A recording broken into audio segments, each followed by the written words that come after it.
नमस्कार, मैं हूं संजीव कंडवाल। फिर से एक नई कहानी के साथ मैं आपके बीच में हूं।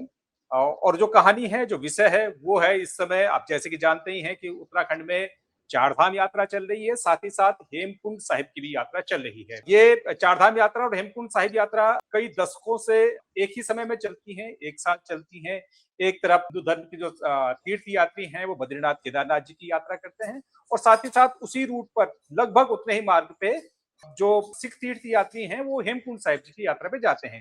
गोविंद घाट तक तो ये रास्ता साथ ही साथ तय होता है। गोविंद घाट से बहुत थोड़ा सा ही आगे बद्रीनाथ जी हैं और इधर दूसरे रूट पे फिर हेमकुंड साहिब जी हैं।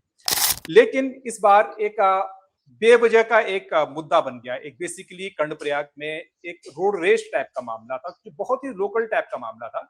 लेकिन उसमें फिर तमाम चीजें ऐसी अफवाहें आ गई और इस तरह की भ्रामक प्रचार हो गया कि वो मुद्दा ऐसा लग रहा है कि थोड़ा सा बड़ा हो गया है और चाहे अनचाहे तरीके से उसमें कुछ तनाव की भी स्थिति हमें देखने को मिल रही है। आज मैं इसी संदर्भ में बात कर रहा हूं आनंद सिंह चौहान जी से। आनंद सिंह चौहान जी हैं जो हेमकुंड साहिब जी का जो पैदल रास्ता है, पुलना गांव के आप प्रधान हैं। और इसके साथ ही साथ आपका एक और परिचय है कि आप श्री नंदा सिंह चौहान जी के सुपुत्र हैं। और नंदा सिंह चौहान जी का परिचय यह है कि जब पहले पहल यहाँ पर हेमकुंड साहिब जी की कि वो तपस्थल की जो खोज हुई थी, उस खोजी दल के साथ में उस समय वहां पर नंदा सिंह जी गए थे। और उसके बाद नंदा सिंह जी ने वहां पर हेमकुंड जो धाम है, जो वहां पर तीर्थ क्षेत्र है, उसको उसके विकास में और उसकी जो वहाँ अरदास होती है, पूजा पाठ में महत्वपूर्ण भूमिका निभाई है। नंदा सिंह चौहान जी एक पहाड़ी थे बेसिकली, अब तो स्वर्गीय हो चुके हैं, अपने पहाड़ी थे। और उसके बावजूद उन्होंने इस क्षेत्र में लंबे समय तक हेमकुंड साहिब जी की सेवा की है, एक ग्रंथी के तौर पर, और तमाम तरीके से उन्होंने वहां पर सेवा की है। नंदा सिंह जी के सुपुत्र श्री आनंद सिंह चौहान जी हमारे बीच में हैं। मैं आज उन्हीं से इस संदर्भ में बात करूंगा। आनंद जी, स्वागत है आपका, कैसे हैं आप? धन्यवाद सर, ठीक है, बढ़िया। ठीक है, तो आप इस समय अपने गांव से ही बोल रहे हैं? जी, गांव से बोल रहा हूँ, पुलना गांव से। यात्रा कैसे चल रही है? यात्रा बहुत अच्छी चल रही है सर। अच्छा, मैं ये जानना चाह रहा हूँ कि बहुत सारे हमारे दर्शक होंगे जो वहां नहीं आए होंगे, क्योंकि एक तो वो ऑफ रूट है ना? तो गोविंद घाट से पुलना गांव कहाँ पर है और वो हेमकुंड साहिब जी के जो रूट पे कितने दूरी पे पड़ता है? वहां से मतलब हेमकुंड साहिब कितने दूर है? सर, गोविंद घाट से पुलना गांव तक मोटर मार्ग है 5 किलोमीटर। फिर यहाँ ठीक है। से पैदल मार्ग है हेमकुंड साहिब 16 किलोमीटर, हमारे गांव से इतना 16 पैदल है, ठीक किलोमीटर है। अच्छा, और आप इस समय ग्राम प्रधान हैं और ग्राम प्रधान के भी नाते और खुलना गांव के भी सम्मानित नागरिक होने के नाते इस समय आप यात्रा में अपना सहयोग कर रहे हैं। जी, ठीक है। अच्छा, अब मुझे थोड़ा सा ये बताइए कि आपके पिताजी स्वर्गीय नंदा सिंह जी जो थे, उनकी क्या भूमिका थी यहाँ पर? हेमकुंड साहिब जी का जो से उनका क्या रिश्ता था और कैसे इस क्षेत्र को एक तीर्थ स्थल के रूप में विकसित करने में उनका योगदान रहा है? वो कहानी कैसे शुरू हुई थी? जी, मेरे दादाजी पहले श्री रतन सिंह चौहान इस गांव में नंबरदार थे। अंग्रेजों के जमाने में नंबरदार बोलते ना, जो इस हाँ समय हाँ हाँ, प्रधान बोला जाता था, उस समय नंबरदार थे। तो ठीक है। हमारे गांव में बाबा मोदन सिंह, संत सोहन सिंह, ठंडी सिंह आए थे। उस समय मेरे अच्छा, पिताजी की उम्र अमृतसर से? लगभग 14 वर्ष थी। अच्छा, जी, अमृतसर से आए थे होंगे। और ये किस साल की बात होगी लगभग, मोटा मोटा? ये 1932 तो 33। पिताजी भी उनके साथ गए हेमकुंड साहिब में, क्योंकि वो हाँ पहले हमारे ही घर थे ना। जो भी आए, मेरे दादाजी तो नंबरदार थे, तो इसलिए गांव में वो हमारे ही घर आए। हाँ, नंबरदार या जो प्रभावशाली उसके आदमी बाद होता तो उसके घर पे खाने पीने की रहने की व्यवस्था हो सकती थी, और कहाँ होती? जी, जो अंग्रेजों का जमाना था तो बहुत बड़ा वो था। हाँ फिर जो हेमकुंड साहब की खोज में तो थे ही वो। तो फिर हाँ जो लोकपाल स्थान है, तो हाँ। वहाँ पिताजी को साथ ले गए वो। हमारे हम्म। पिताजी उनके साथ रहे। हाँ, 1932 से ही उनके साथ रहे, जब से हेमकुंड साहब की खोज हुई। तथा ठीक है। जितनी भी संगत आती थी, वो उन्हें साथ ले हम्म जाकर श्री हेमकुंड साहब पहुंचाते थे। हम्म जबकि रास्ता ऐसा नहीं था हम्म गोविंद धाम ठीक से है। ऊपर दूसरे रास्ते से होकर गुजरना पड़ता था हम्म। झाड़ियों को पकड़ के श्री हेमकुंड साहब जाना पड़ता था। तो जो भी ठीक है। पहले पहले जो छोटे छोटे कम लोग आए थे वो 1950 तक, तो ये ठीक मेरे है पिताजी का लगातार ही सेवा रही।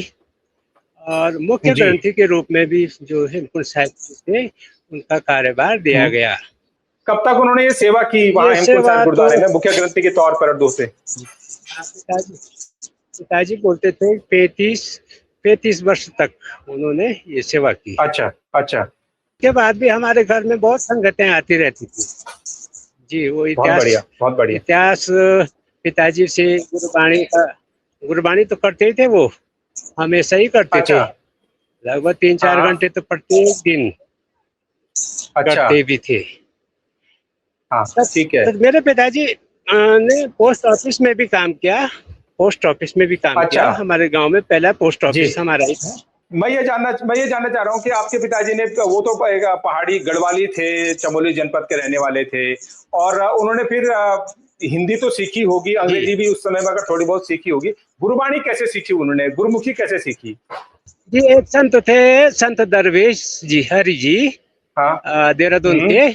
उनके साथ उन्होंने हाँ। पंजाबी भाषा सीखी। उनका भी हम्म। बहुत बड़ा आशीर्वाद है उन पर। ऐसे जो अच्छा। पिताजी के गुरु थे संत दरवेश जी, जिन्होंने हाँ। पंजाबी भाषा सिखाई। धीरे धीरे उनको पंजाबी भाषा का ज्ञान, गुरुमुखी का ज्ञान तो होने लग गया है। हाँ। तो वो हम्म। नित्य हमारे ही घर में हाँ। लगभग वो हर रोज गुरु ग्रंथ साहब का पाठ करते थे। और कभी कभी बहुत ही दो बढ़िया तीन महीने बहुत में बढ़िया। जब गुरु ग्रंथ साहब का पूरा अध्ययन करते थे तो हाँ। प्रसादा भी बनाते थे हमारे पिताजी। प्रसादा। हम अच्छा, बहुत हमें ही बढ़िया खिलाते बहुत ही थे। बढ़िया। जितने भी बहुत बढ़िया। संगत आती थी पिताजी से मिलती थी। बहुत बड़ा भाईचारा था। ठीक। फूलों की घाटी में जो अंग्रेज आए उनके साथ भी रहे वो। हाँ जी, मैं ये जानना चाह रहा हूँ कि क्या आपके पिताजी फिर पंजाब भी जाते थे, जैसे वहां के लोग तीर्थ यात्री यहाँ आते थे आपके यहाँ, आपके पिताजी भी क्या पंजाब कभी जाते थे? अब पंजाब तो वो कहते थे ये हमारे घर आओ, आपको घर ले जाते हैं। कई बार वो लुधियाना गए, पटियाला गए, पोंटा साहब गए, हाँ। पटना साहब तक भी गए। हाँ, अच्छा आप ठीक है। हमारे घर आ जाना ठीक है। है। हाँ। और हाँ। इवन जब ऑपरेशन ब्लू स्टार हुआ ना 1984 हाँ। में, हाँ। 1984 में ऑपरेशन ब्लू स्टार हुआ। लगभग हाँ। तो जी। गोविंद घाट में मेरे पिताजी ने 2-3 महीने तक अपने आप हाँ। देखभाल की, गोविंद घाट गुरुद्वारे की। बहुत बढ़िया ये सबसे बड़ी बात बहुत है। बढ़िया हाँ। बहुत बढ़िया बहुत बढ़िया। वो ठीक गुरु है। ग्रंथ साहब का पाठ किया। वो तो सब तो चले गए हाँ। थे। तो सारा हाँ। पिताजी को हाँ ठीक। याद करते हैं। संगत तो बहुत प्यार करती थी सद्भाव था। मैं कह रहा हूँ जी। कि क्या अभी भी कुछ पुराने लोग आते हैं उस दौर के जो आपके पिताजी को याद कर पाते हों, वो उनसे जुड़ी भी कुछ बातें कुछ अभी भी आप आपके लोग हाँ मिलते हैं, क्योंकि आप तो उसी गांव में रहे? ठीक है सर। अब जो उस एज के जो यात्री है ना, अब हाँ। नया तो वो आ गया युग। अब कई लोग हाँ। बच्चे होंगे तो वो याद करते हैं, जो हाँ। वो हाँ। बुजुर्ग होंगे वो तो याद करते हैं। लेकिन जो उस लेकिन वो एज यहाँ में नहीं आ पाते चले हैं। गए अब, हाँ। नहीं ना, अब तो अभी आते हैं। वो मेरा लड़का यूट्यूब हम्म। बनाता है ना, यूट्यूब अच्छा। हाँ उत्तराखंड हाँ वाला ठीक है। एक्सप्लोरर। हाँ। कहते हैं हाँ। यार इनका ना दादा की नाती है तो खूब देखते भी हैं वो, बहुत अच्छा मानते हैं। अच्छा बहुत बढ़िया। मेरा एक सवाल अब लास्ट में ये है कि इस समय जब ये माहौल बेवजह का एक विवाद बना दिया गया और एक मतलब मिथ्या आरोप है, एक वहम है, और एक तमाम तरह के झूठे प्रचार के दम पे ये माहौल बना दिया गया, तो अभी आज आप जो है अपने गांव में, पुलना गांव में बैठे हुए हैं, क्या माहौल है वहां पर? यात्री क्या कह रहे हैं? सर यात्री कुछ नहीं कह रहे हैं, यात्रा कर रहे हैं, सुचारू रूप से यात्रा कर रहे हैं। बस ठीक है। इधर तो कुछ नहीं है, पर लोग थोड़ा डर जाते हैं।